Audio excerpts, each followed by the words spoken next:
ऋतुराज सिन्हा, ये नाम अभी बिहार में बहुत चर्चा में है।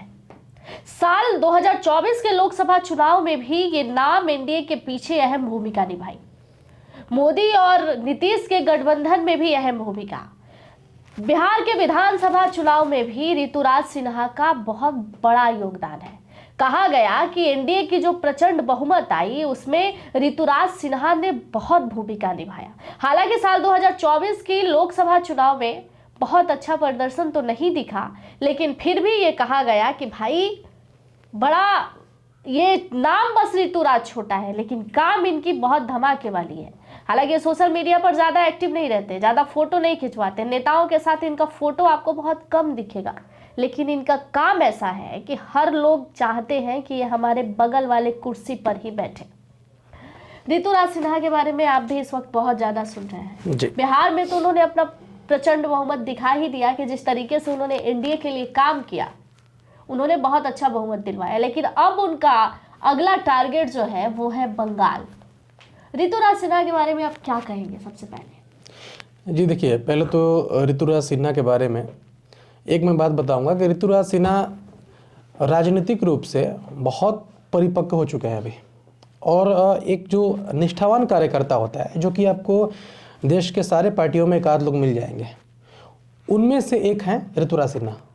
आपको अगर याद हो तो इनके मुख्यमंत्री बनने तक के युवा चेहरा भी है। बिल्कुल, एक यूथ के मतलब यूथ आइकन कह लीजिए, जो राजनीतिक यूथ आइकन है। एक समय जो अनुराग ठाकुर हुआ करते थे भाजपा के जो यूथ हो, वैसा ही कह लीजिए प्रदेश में। हाँ, प्रशांत किशोर के साथ एक काम भी कर चुके हैं। प्रशांत किशोर 2010 में जी।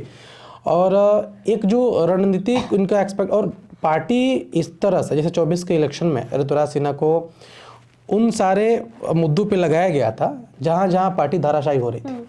जैसे पवन सिंह बहुत बड़े मुद्दा नेगेटिव साबित हुए थे भाजपा के लिए साल 2024 के इलेक्शन में।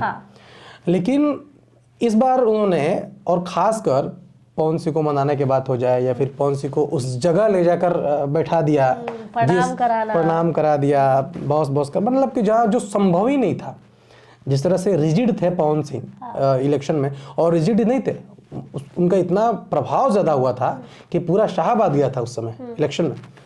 लेकिन उस तरह से, और पवन सिंह सरीखे ऐसे जितने सारे मुद्दा हैं जो कि भाजपा को लगता है कि यहाँ पे हम कमज़ोर साबित हो रहे हैं या फिर यहाँ पे हमारी फेलियर है, इसलिए उन मुद्दों पे ऋतुराज सिन्हा को लगाया गया, और उन्होंने बहुत बखूबी, बहुत अच्छे से सबको चित करके उन मुद्दों को भाजपा को वहाँ पे स्थापित करवा दिया।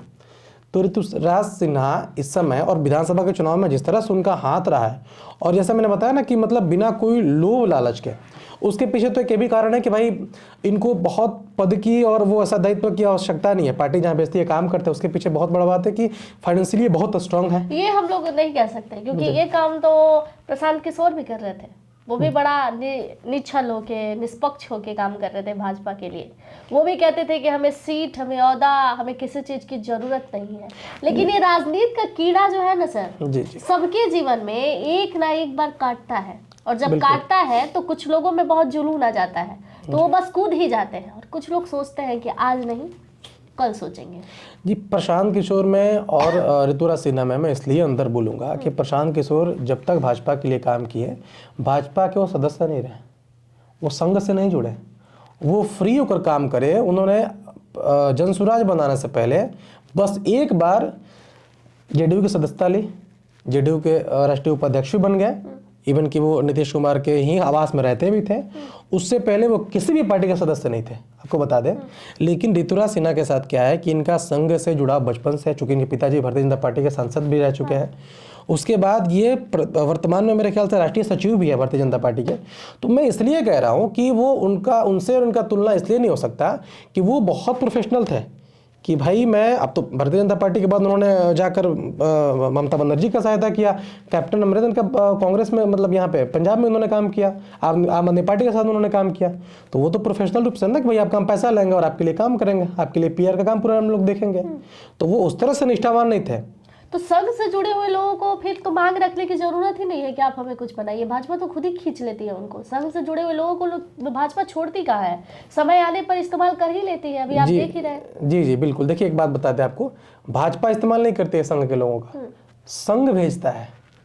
राष्ट्रीय स्वयंसेवक जो संघ होता है, एक इतना समझिए कि वो मैं वो नहीं, मैं आपको जी। ये याद दिला रही हूँ कि भाजपा को जब जरूरत पड़ता है वो इस्तेमाल कर लेती है। संघ से जुड़े अभी कई नेता आपको दिखाई जी, बिल्कुल। दे रहे होंगे, अभी नितिन नवीन, जी बिल्कुल उसके बाद बिल्कुल बिल्कुल बिल्कुल तमाम नाम है। जी। देखो उसके पीछे फैक्टर क्या होता है कि जो लोगों का संघ से जुड़ा होता है, फिर जो संघ के संस्कार को समझते हैं, वो भाजपा को इतना पता होता है कि वो थोड़े से परिपक्व होते हैं।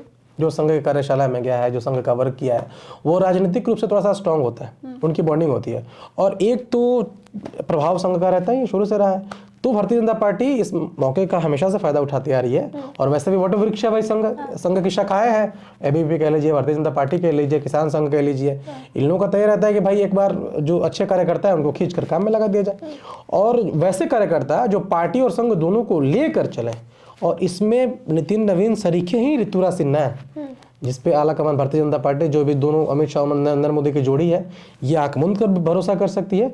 और संघ के भी जो बड़े बड़े दायित्व वाले नेता हैं, लोग हैं, समाजसेवी हैं, वो भी भरोसा कर सकते हैं। तो इसलिए बंगाल में क्या भूमिका निभाएंगे आपको लग रहा है? यहाँ तो तेजस्वी यादव थे, तेजस्वी यादव को पहले ही बिहार में बहुत हिला डुला दिया गया था। जी जी जी, बार बार एक ही चीज याद दिला के, जंगल राज जंगल राज जंगल राज। लेकिन वो बंगाल है, वहाँ ऐसा नहीं चलेगा। वहाँ दीदी ने बड़ा काम करा है। बिल्कुल बिल्कुल। मैंने आपको अभी कुछ देर पहले एक बात बताया मैम कि ऋतुराज सिन्हा को उन्हीं दरवाजे पे खड़ा किया गया जो दरवाजा कमजोर है भारतीय जनता पार्टी का।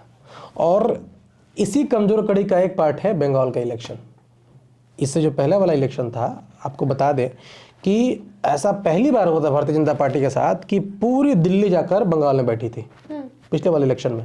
और सारे टीवी चैनल से मान कर चल रहे थे, जितने सारे भी लोग पहले ही भविष्यवाणियां करते हैं, सब लोग ये मान के चल रहा था कि भाई इस बार दीदी का काम हो गया। लेकिन सच में खेला हुआ। एक खेला हुआ पे गाना आया था, अगर आपको याद होगा तो, म्यूजिक जो राजनीतिक कैंपेन सॉन्ग हुआ था उसमें ममता बनर्जी का उस समय, उसमें सच में दीदी ने खेला किया और भाजपा को कहीं का नहीं छोड़ा।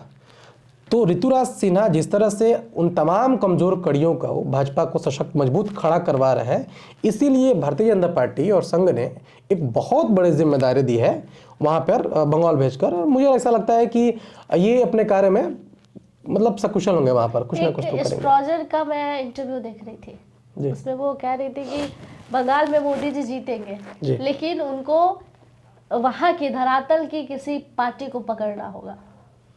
नहीं, मुझे ऐसा नहीं लगता है। वो चूंकि एस्ट्रोलॉजी उनका पता नहीं, वो पता नहीं तो अच्छी एस्ट्रोलॉजर तो नहीं है, क्योंकि एस्ट्रोलॉजर रहती तो बंगाल में अभी क्षत्रिय पार्टी की आवश्यकता है ही नहीं। वहाँ एक समय ज्योतिदा थे जो सीपीआई के बहुत बड़े लीडर हुआ करते थे, और लगता था कि वो कभी कवर ही नहीं पाएंगे बंगाल से। उनको ममता बनर्जी ने कबारा वहाँ पे। उसके बाद कांग्रेस के समय में बंगाल में बहुत मजबूत हुआ करती थी, मतलब कांग्रेस के सामने कुछ था ही नहीं, वो भी कबर गया यहाँ पे। अब भारतीय जनता पार्टी है, और मेरा ऐसा मानना है कि अभी कोई भी क्षत्रिय पार्टी वैसा नहीं है जो भारतीय जनता पार्टी इतना मजबूत है। मतलब असली लड़ाई अगर भाजपा का कहीं देखने को मिलेगा तो वो बंगाल में। बिल्कुल। और इस बार अगर भाजपा फोन कैपेसिटी भी दिखानी पड़ेगी अपनी भाजपा। बिल्कुल, अगर इस बार भाजपा फोन कॉल पर डीएम को मैनेज ना करे, जो कि थोड़ा सा संभव लग रहा है, तो मेरे ख्याल से वहाँ मुश्किल होगा चुनाव। लेकिन इसीलिए ऋतुराज सिन्हा और बहुत सारे ऐसे लोग हैं जिनको वहाँ पे स्थापित किया जा रहा है कि भाई जाइए कैंपेन कीजिए और लगिए। आपने देखा होगा कि बिहार इलेक्शन में ही अमित शाह 15-15 दिन मतलब कैंपेन पटना में रह रहे थे। इसी पटना में मेरे ख्याल से 20-20 दिन रहे हैं अमित शाह, और पूरा उनका ये था कि भाई रात मैनेज हो हाँ सब चीज़ यहाँ से। एक बार आपको याद होगा कि जो होटल मौर्य वाला सीसीटीवी कैमरा वाला मुद्दा बड़ा उठा था कि भाई एक लिफ्ट है जिसमें कैमरा बंद कर दिया गया है, उसका बड़ा मुद्दा उठा था। और कांग्रेस के बहुत सारे नेता गए थे कि भाई कौन सा लिफ्ट है दिखाओ, क्यों उसका कैमरा बंद है, जहाँ अमित शाह रुके हुए थे। तो मेरे ख्याल से मुश्किल तो है, मतलब इतना समझिए कि बिहार से 2 गुना मुश्किल है वहाँ पे, क्योंकि दीदी है वहाँ पे। काम करेंगे, नितिन नवीन का फैक्ट काम करेगा, मंगल पांडे को अभी वहाँ भेजा गया, सब काम करेगा। जी देखिए, एक और बात बता दें आपको कि बंगाल में जितना भी इलीट क्लास है, जो पढ़ा लिखा वर्ग है, उनमें आप अगर टाइटल की बात करेंगी तो चट्टोपाध्याय, बंदोपाध्याय, बनर्जी, मुखर्जी, और ये सारे लोग ब्राह्मण से आते हैं। तो और या तो फिर कायस्थों की संख्या जो कि इलीट वर्ग है वहाँ पे, मतलब थोड़ा सा है, और वो ऐसा वर्ग है ना कि वो लोगों को ऐसे मतलब मोटिवेट कर देता है, और वो पूरा का पूरा वर्ग अभी दीदी के साथ लगा हुआ है।